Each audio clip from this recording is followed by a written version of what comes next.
Hi, I'm Dale Holliday coming to you from Corvallis, Oregon in the bountiful Willamette Valley. Welcome to my show, Valley Views, a forum for sharing relevant topics relating to people and issues in the Willamette region.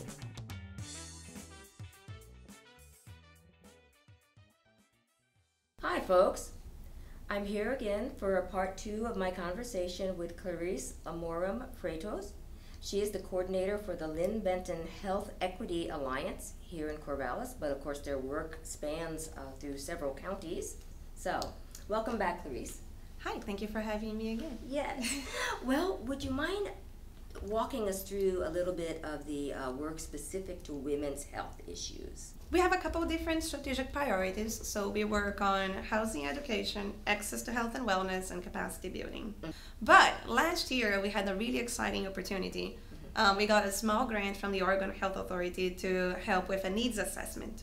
And they wanted to know specifically about the sexual and reproductive health needs of Latinos and Latinas in Benton and Linn counties. So they contracted with us to do that study, and we hosted several focus groups in partnership with our local partners who have amazing outreach with the Latino population.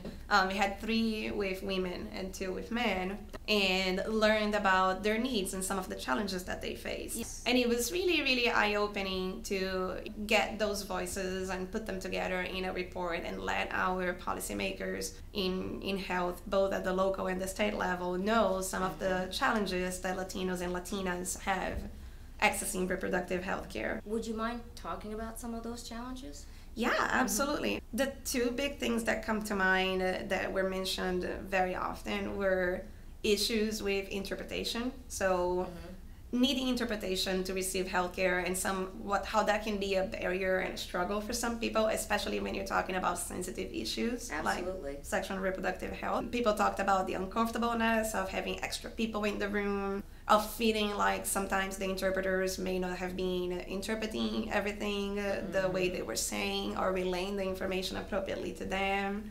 There were also a lot of issues with concerns about privacy and sharing that information, and knowing whether they could trust interpreters with their private information. Our Latino community can be really tight-knit, and especially if you know your interpreter, I mean, that can be an awkward situation. So those were some of the bigger concerns that people had. Women talked a lot about, they had an easier time accessing that healthcare when they were pregnant, and men talked about being able to access reproductive health care when their partners were pregnant. But that seemed to be the most frequent sort of point of interaction. And the women had a lot of stories to share about experiences. Men had too, but women had more experiences with healthcare providers. So that report that we did is open to the public, and if anyone wants to get it, it will be available on the Regional Health Equity Coalition's webpage. But I can also email that if anyone has interest in reading it. It's not a very long report. It's about 30 pages long. And I can be reached at linnbentonhea@gmail.com. I'd love to send that report to anyone who is interested in it. Okay. And what is that website again where we could get it as well?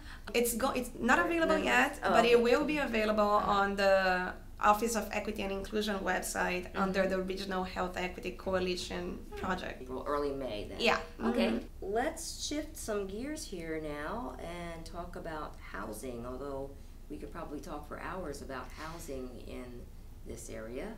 Probably in the whole state, and I would dare say most of the country right now. There is a housing crisis, and it's not just here, it's everywhere, but it's becoming particularly dire here. What are people going through here? Well, most of the information the most updated information that I have comes from the Oregon Housing Alliance, which is a great resource for anyone that's interested in housing issues. And their website is www.oregonhousingalliance.org. They keep track of the housing policies being proposed in Oregon, and they have lots of informational materials broken down by county on what the situation is. So according to their most recent data, currently 4 out of 10 of all renters in Benton County are paying more than 50% of their income in rent. 4 out of 10, so about 40%. Wow. A few years ago, that was 3 out of 10, so it's going up. And just so you can have an idea, for housing to be considered affordable, it should not cost you more than 30% of your income. Yeah. Otherwise, it starts eating into your ability to buy healthy food and to access healthcare and to go to the doctor and to fix your car. Yeah. So currently, 4 out of 10, so 40% of all the renters in Benton County are paying more than half of their income just in rent. And it's even worse when you look at people who have low income or extremely low incomes. So among people who classify as low income or extremely low income, 8 out of 10 of all people in Benton County are paying more than 50% of their income, 80%. Also, I just found out recently that nearly 1 student in each classroom in Benton County experiences homelessness. So of every classroom in Benton County, approximately 1 student in each of them is experiencing homelessness. So it really drives the point that we're talking about families. We're talking about people who are working, oftentimes minimum wage or lower wage. And even when both parents are working, it can be a very serious struggle to afford safe and good housing in our community. Yeah, I think that's kind of, I mean, I'm hearing a lot of talk about affordable housing here, but I think the realism hasn't sunken in yet to a lot of our residents. But when you put a face to it. Today it was another report on the radio about, they said the average age of a homeless person in this country is 9 years old. The average age is 9, and I know that's going hand in hand with this issue. Yeah. And there are some serious health disparities that explain it, you know, like in Benton County and in Corvallis, the median wage of a single mom is half as much as the median wage of a single dad. Oh. Yeah, half as much. So a single mom in Corvallis has a really hard time affording much of anything in terms of housing. And we need to really, as a community, we need to think about housing as the basis where people can develop their lives, you know? Right, When children and when families live in safe, affordable homes, children can go to school, they can actually study and not stress out. Their parents can go to work knowing their kids have a place to stay. They don't have to worry about paying their bills. Their parents can afford preventive health care. They can afford exercise for their children. So really, like, it's more than just a roof over your head. It's really like the basis over which families can thrive in a community. Yeah. More than just surviving it. Wow. I'm sitting here, I mean, I knew it was kind of bad. I mean, my husband and I rent here. We're both employed. And we're not high rollers, you know, but we're above the poverty level. But it's been very difficult for us to find rentals here. And some of the housing stock that is here is it's kind of falling apart when you're in the affordable range, you know, what I would call the affordable range. Yeah. Is a big disparity. Yeah, and there's a lot of things that can be done in our community, you know, like, and it's not just one solution. It's really to address the housing issue here, we need to do a variety of things. Yes, tell us what can be done. I want to kind of be on a positive note here. So a couple things that Corvallis can do. We can vote and support annexation policies so that we have more land available to build new houses. Oh, so annexation? Yeah, because currently we're running out of space in our city to build new homes. True. Yes. So we can increase the space where we can build new homes. We can also provide some, you know, tax incentives and other types of incentives for people to build affordable homes or build starter homes, smaller homes that young families can and low-income families can purchase. We can work to improve the current housing stock that we have and make sure that what we currently have is in good shape. And give incentives so that landlords can rent at affordable rate. And just as a community, you know, what's happening right now a lot of times is that people want to live in Corvallis, they love Corvallis, they work in Corvallis, they want to contribute to it, but they can't afford to be here. So they end up buying homes in different neighboring communities. And being able to live in the community you work at, I mean, it's a huge deal, you know, it adds to your sense of community and your investment. So by allowing these people who want to be here and want to contribute to it, to be able to live here. Corvallis is strengthening, it would be strengthening its sense of community. Oh, absolutely. We love to talk about how we are a welcoming community and supportive community, and coming up with solutions and implementing solutions that show that we actually are a welcoming and opening and warming community would go a long ways to promote that sense, because everybody that wants to live here has a really strong reason for it. And our city needs everyone. Yes. Our city doesn't just need the students and the professors and the doctors. We also need the people who work in the service industry. We need the nurses and the teachers. And we want those people to be proud and to want to contribute to our community. Yes. And housing is where that starts. Yeah, and be able to live here. I mean, I know that it reduces the carbon footprint, I mean, if people drive less. Driving, yeah, and I know I work in a kind of a small department. There's about, I guess, 30 people or 35, and I thought about it, some weeks ago. I think just a handful of us actually live in Corvallis.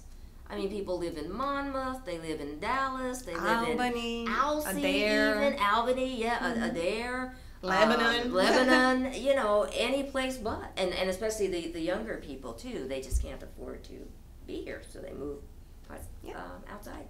And and when people move here and they live here, they can use the public transportation system. They can walk places. They can, support the local businesses. Absolutely. Shop local. Go to the farmers market. Lots of things that you wouldn't have access to if you couldn't live here. Yeah, and with just more time in your life that you're not sitting in a car. That's my whole big thing. It's like I don't want to sit in a car commuting every day.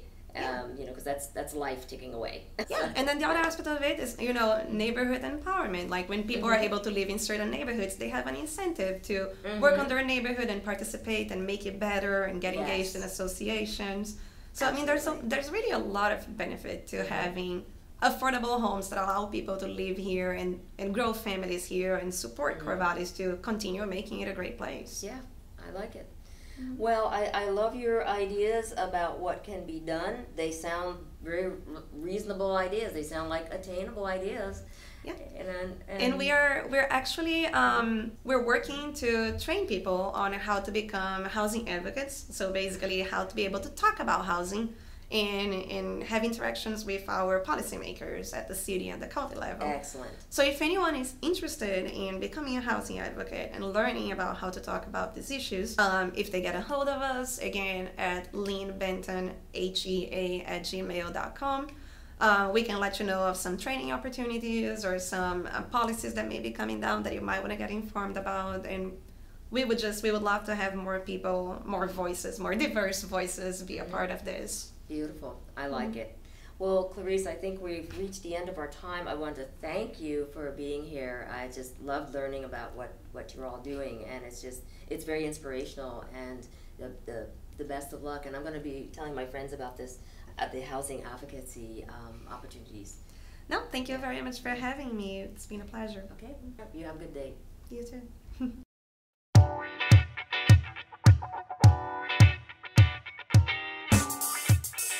You've been listening to Valley Views. I'm your host, Dale Holliday, and I'd love to hear from you. Comments, questions, ideas for future topics, or other matters you would like explored. Email me at valleyviews@kbu.org. That's VALLEYVIEWS@kbu.org. Special thanks to Chad Howard from Corvallis Access Media for his technical assistance and support. I look forward to being with you again next time. And remember, as Doctor Who once said, I'm not in charge, but I'm full of ideas. Bye!